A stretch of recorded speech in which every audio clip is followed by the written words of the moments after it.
Leading into the 2170s, the country of Australia was struggling. Within the Three World Empire, time and resources were largely being utilised to expand its colonial presence within the Middle Heavens region. Australia and its extrasolar colonies, due to this, suffered serious food shortages, and seemingly received little aid during their plight. This sparked the events known as the Australian Wars, the discussion topic for today's data log. Beginning with violent food riots due to stock and supply line shortages, Australia and its extrasolar colonies began a widespread rebel effort to overthrow their respective governments. But mostly the goal was to secede from the Three World Empire. By the year 2172, a full-scale conflict began as the rebels in Australia moved to take the country's capital of Canberra. In response, the Three World Empire committed a large fighting force to retake the country with varying success. By the year 2174, one of the Australian extrasolar colonies in the Middle Heavens region, located on Lena 349, was inspired by the revolution in Australia and moved to stage a coup. Again, the rebels see a great level of success, largely taking control of the colony and forcing the Three World Empire to respond. The Empire failed to retake Lena 349, and so called in the UA and their colonial marines. The Lena 439 conflict became known as the Lena 349 campaign, and only escalated following the rise of a sub-rebel faction known as the Bug Boys. The Bug Boys even received a large weapons upgrade from an unidentified source. However, following a UAAC investigation, their intelligence suggested that the Hyperdyne Corporation were at least partly involved.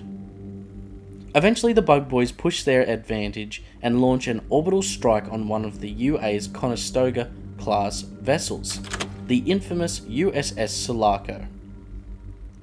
While not destroyed, the vessel does suffer serious damage, enough to take it out of the fight, requiring a refit at Gateway Station following the conflict.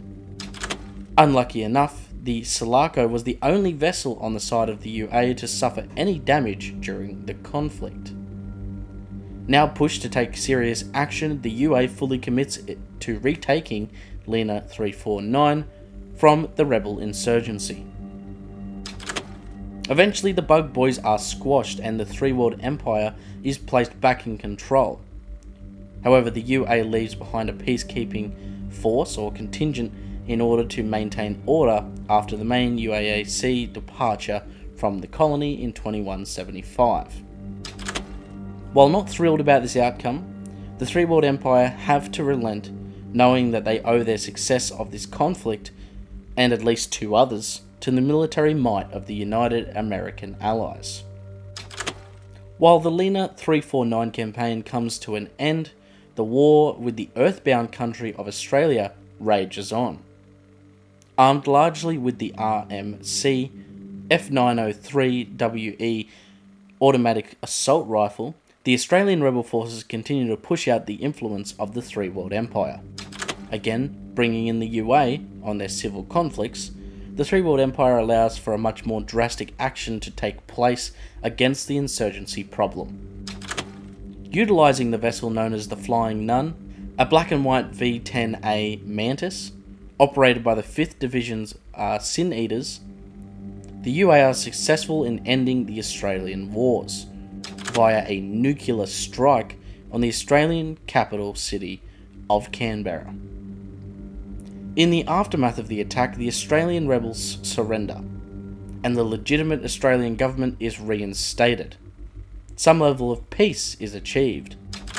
But once again, the Three World Empire has had to rely on the UA to solve their civil conflicts, and stop the Empire from splitting into many unruly colonies. And while this conflict is seemingly over, resources lost during the war effort, along with oil shortages across the Middle Heavens, lead to the next large-scale conflict, the Oil Wars and the Silent War.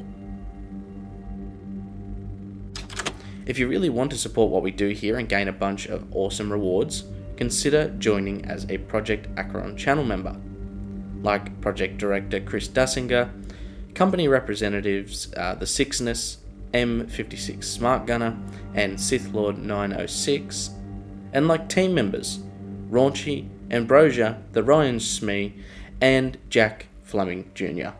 I hope to see and hear from you all again very soon. Project ACHERON, bringing the knowledge and the power directly to you.